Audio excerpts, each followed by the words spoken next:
Tempo é Ingangazambi, tempo é Ingangazambi. Olha que simbi, pepepe, olha maianga, ingue tempo é. Ingangazambi. Mãe Arlene me explicava: Abraão, que tempo é o vento, a bandeira, o tempo que dá direção para onde o grupo deve ir em busca de bons campos, de bons pastos. Que tempo indica então para nós a direção da construção de um espaço entre a universidade e o povo de terreiro. Esse é o primeiro encontro que temos, Laboratório de Estudos da Subjetividade e Cultura Afro-Brasileira, com o evento Ancestralidade, Cultura e Práticas de Cuidar no Terreiro. O povo de terreiro é um povo desenvolvedor de cultura, de música, de dança, de modos de viver. Esse povo que está na sociedade contemporânea, no capitalismo racial, de uma maneira desfavorável, que este seja o lugar de debate, de pensamento da existência, dos embates cosmopolíticos. A universidade precisa se abrir a esta experiência de cultura que os terreiros e o povo negro preserva, desenvolve em seus processos de subjetivação e contraconduta. O cuidar do terreiro, o cuidar o processo do cuidar da saúde do terreiro envolve muita coisa. Vai muito além de um chá, de um remédio, de um banho, de um ebó, do trabalho, mas é o próprio jeito de ser, de fazer, de viver, de interagir que dá isso.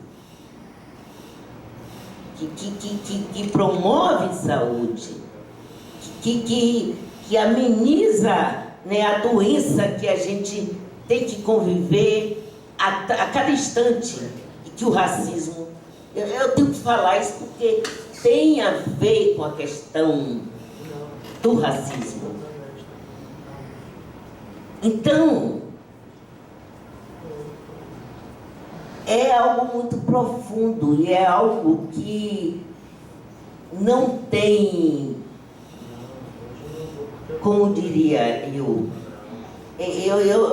se me perguntar, eu não sei como explicar, não é a coisa teórica, né? Porque a gente está num ambiente acadêmico, não é? Então, mas como é que se dá isso? Não sei se dá, você tem que passar pela experiência. Não é algo que livro nenhum vai ensinar, que só uma conversa, uma palestra, uma dissertação, não é. Você tem que passar pela experiência do viver, do jeito de ser, de fazer, de viver, que é diferente. Que o Candomblé estava precisando exatamente disso. O Candomblé precisava despontar e hoje, de 10 anos para cá, nós temos notado, nós, o povo de Santo, tem notado que o Candomblé está tendo o seu destaque, o povo de Santo está tendo o seu destaque, que já há muito tempo era necessário. Nós temos que entender de uma vez por toda que não existe só a doença da carne, mas sim a doença do espírito, a doença religiosa. E essa vinda das religiões de matrizes africanas para dentro da academia, isso é um achado, isso é uma coisa de tanta importância que vai ficar por muitos anos. Uma das coisas que mais atinge as religiões afro-brasileiras é exatamente o racismo. Não se discrimina essa religião ou essas religiões não por elementos de fato de serem estrangeiras ou não cristãs. Sei lá, o Wiccan também não é cristão, o budismo não é cristão, nem por isso é perseguido da mesma maneira que as religiões afros são.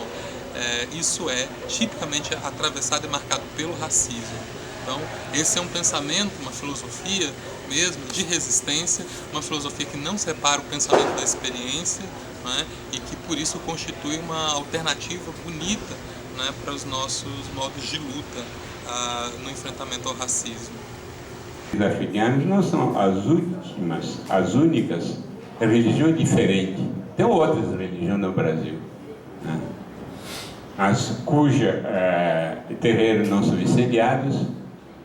O que está por trás disso? E simplesmente a diferença? Não creio que seja simplesmente a diferença, não. Senão as outras religiões diferentes do catolicismo sofreriam, as outras religiões diferentes de religião evangélica sofreriam. Mas porque só as religiões de matriz africana?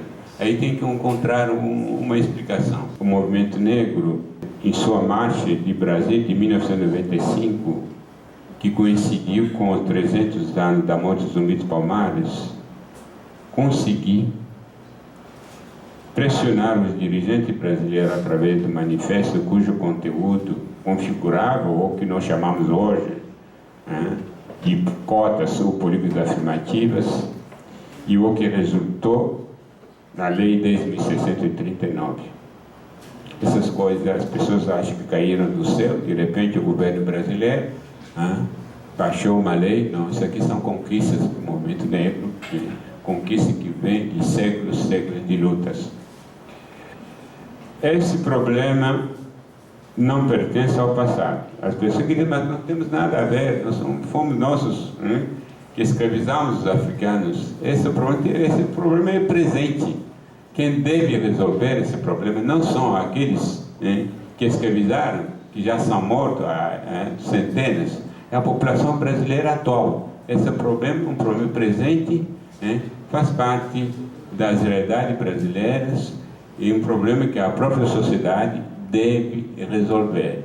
Então, aí a diferença entre a história do problema e o problema da história. São duas coisas diferentes. Isso é um problema da sociedade. Do futuro do Brasil não é simplesmente um problema do negro. É que se aqui é uma bomba, você acumula, não se sabe, daqui não sei quantos anos, isso aqui pode explodir se não resolver o problema do negro. Mas eles mesmos, como vítima, têm que ser na frente dessa luta. Como as mulheres têm que ser na frente dessa luta. As mulheres não vão esperar que os homens machistas as libertem. Ele tem que estar na frente, contando com a solidariedade dos homens progressistas, inclusive emancipando até homens, através da sua luta enquanto mulher. Então, concordo com você, muitas medidas não aproveitaram, e por isso que a gente tem que ficar atento para não ser enganado, né, por aquele discurso para boi dormir. Né. Mas alguns resultados. Então, existe resultado de luta. Zumbi dos Palmares foi reconhecido herói negro dos brasileiros. Não caiu do céu, foi a luta. A Lei 10.639 não caiu do céu, mas essa lei não funciona por quê? Essa lei não funciona porque tem resistência política. Nós não podemos construir com pessimismo. A gente tem que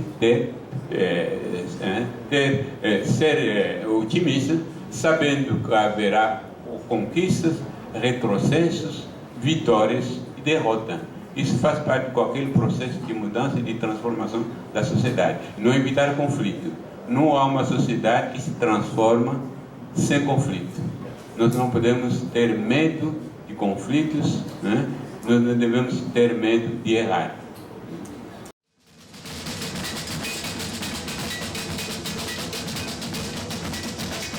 Sou do coletivo de estudantes negros da UF. E, assim, nós somos em 9 pessoas e nos vemos muito sós, né? Enfim, a psicologia nisso, né, dentro da universidade, é essencial, porque a gente não tem nenhum suporte que nos faça nos fortalecer enquanto negros e fortalecer nossas práticas negras também, né? E até ter contato com elas, porque a maioria da população negra não tem. É muito importante, é essencial porque nos traz as referências, né? Nos fortalece. A gente vê que as mães de santo são acadêmicas. E as pessoas pensam que as mães de santo, elas nascem e ficam no terreiro e não saem de lá nunca mais. Sabe? Falar de questões raciais e falar de terreiros não é um tema que todo mundo fala com muita tranquilidade, não é? A própria população negra, às vezes a gente mesmo não fala, porque fala das nossas vidas, das nossas histórias, e de uma história muito sofrida também. Né? Quando a gente fala de racismo, quando eu estou falando essa palavra, eu sofro a cada momento que eu falo essa palavra. Por ainda existir racismo, e por eu passar por questões raciais, e por eu passar pelo racismo. Ainda mais dentro da universidade, que é um espaço que não é espaço para negro. Quer dizer, ou seja, eu até falo que a coisa tem que ficar preta, né? E tem que ficar preta mesmo. Esse espaço tem que ser para todos. Mas a gente, quando vai para esses espaços, a gente tem que olhar quem somos nós, quem são os nossos. Porque eu preciso me ver refletido. E eu me lembro, agora, eu acho até bacana que eu entro aqui na universidade, vejo mais esse reflexo. No meu tempo era muito pouco, ainda mais na odontologia, que eu era sozinho, né? Então não tinha reflexo, era eu me olhando. Não tinha reflexo. Mas hoje não, quando eu vejo ele, ela, esse povo todo aqui, eu falo, gente, eu me vejo refletido. E aí eu me sinto mais feliz, eu fico mais confiante, entendeu, na luta. Porque eu vejo, poxa, tem muitos dos nossos aqui dentro, então é possível. Mas ainda precisa ter muito mais. Qual é a contribuição da diáspora africana? Qual é a contribuição dos terreiros? Como nós podemos compor aqueles cuidados que o terreiro tem com a saúde daqueles que o frequentam e a gente, inclusive, se aproveitar deles para cuidar de outros no nosso país? Nós não podemos negar a contribuição. Ela existe. Nós ficamos muito satisfeitos assim, de poder estar contribuindo para que o povo brasileiro, que os cuidados com a saúde, né, leve em consideração diferentes contribuições. Não há só um modelo no mundo, não necessariamente é o europeu, não necessariamente é o americano. Nós queremos construir uma psicologia que dê conta da saúde, que dê conta da felicidade, que dê conta do bem-estar, que dê conta de uma sociedade mais justa, inclusive, a partir das diferentes contribuições que compõem a cultura brasileira. Mas então, dentro dessa dificuldade toda, eu gosto de palavras, né? Palavras. E já ouvi algumas palavras incríveis no princípio da fala do Tata. Anderson, ele falou, cabeça agoniada. A gente fica com a cabeça agoniada. Parece bem coisa que serve ao psicólogo, a um terapeuta. Está com a cabeça agoniada, você precisa de um terapeuta, você precisa de uma ajuda profissional. Vamos ver, alguém vai te ajudar a resolver esse problema da cabeça agoniada. Pode ser e pode não ser, né? Mas de qualquer maneira, eu acho que essas pessoas que estão na academia e que estão diante da gente querendo trocar estas ideias, fazem jus a gente pensar nessa cabeça agoniada. O racismo é um determinante de doença, um determinante social das doenças, ou seja, ele é um fator de adoecimento. Então, conhecer as relações raciais no Brasil não é uma questão apenas de militância, é também de compreensão de como que os processos de adoecimento no país acontecem em função dessas discriminações que vitimizam as pessoas mesmo, que atingem, fazem mal, e as pessoas acabam tendo isso como um elemento de adoecimento. Então, conhecer o processo das relações raciais no Brasil ajuda a entender como as pessoas adoecem e como também, então, tratá-las. Compreender a ancestralidade hoje é conhecer também quem somos nós, por que nós somos como somos, por que agimos como agimos, e também tentar entender algumas estratégias para resistir àquilo que fez mal a quem nos antecedeu e também aquilo que nos faz mal hoje. Então, conhecer a ancestralidade, entender o modo como a ancestralidade nos influencia, é absolutamente importante para a gente também se conhecer e encontrar maneiras de lidar com a nossa própria vida, com o nosso próprio presente. No sentido de que a universidade possa se inspirar no pensamento afro-brasileiro, ou como o Kabengele colocou, negro, né? No pensamento de terreiro, no pensamento do candomblé, enfim, e pensar a partir de uma outra perspectiva, né, de descendência africana, formas de cuidado dos profissionais universitários no mercado, no geral, né, para a população. Araie, modupé, orumilá, funfu ojoni leô, funfu ojoni leô, funfu ojoni leô. E daí por diante foram se multiplicando os seres. Mas tinha uma coisa, um dia este ser, que é muita lama, ele teria que retornar novamente para a Terra. E quem tomou essa responsabilidade foi Nanã. Então, Nanã, na medida em que as pessoas vão morrendo, Nanã vai reunindo. Cada fio desse é um ancestral, é um filho de Nanã. E Nanã reúne. Nanã reúne e Nanã canta, ela nina os filhos mortos. Nanã, nanã, euá, euá, euá, é. Nanã, nanã, euá, euá, euá, é. Pode cantar que você dá certo. Nanã, nanã, euá, euá, euá, é. Nanã, nanã, euá, euá, euá, é. E assim, os filhos que foram criados na terra, eles voltam para a terra, eles voltam acariciados e minados, né, pelo amor de Nanã. De cada.